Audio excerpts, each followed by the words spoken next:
پیارے رسول صلی اللہ علیہ وسلم کا ارشاد ہے کہ بندہ رزق سے محروم ہو جاتا ہے اس گناہ کی وجہ سے جو اس نے کیا۔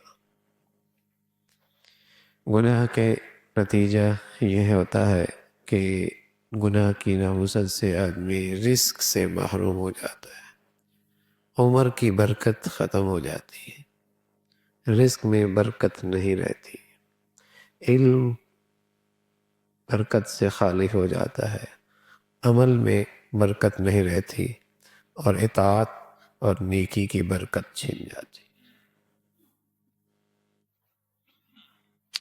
کسی گناہ کی فوری سزا ہے کہ آدمی نیکی کرتے کرتے اس سے محروم ہو جائے۔ عمر ہے کسی کام کی نہیں ہے، برکت نہیں ہے۔ پیسہ ہے لیکن کیا کرنا ہے، پیسہ کھایا تو نہیں جاتا نا، اس سے تو راحت، سکون، ایمان وہ تو ہے نہیں۔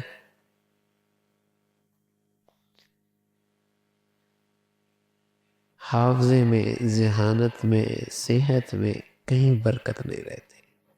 ان العبد لیحرم الرزق بالذنب یصیب، اللہ کا نبی وہ کہتے ہیں جو انہیں اللہ بتاتے ہیں، اور اللہ کے بتانے کے پیچھے اللہ کی قدرت اور اللہ کی طاقت ہوتی ہے۔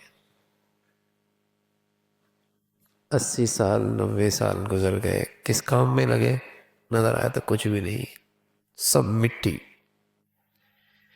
اور ایک یہ کہ 50 سال میں سونا کما کے جاتا ہے، آخرت کے لحاظ سے سونا بنا کے جاتا ہے، ہیرے بنا کے جاتا ہے، تو برکت ہوئی نا اس کی عمر میں۔ یہ اپنے 80 سال 90 سال پیچھے دیکھے تو آج مر جائے تو کل کے لیے کیا ہے؟ مٹی چھوڑ کے گیا ہے۔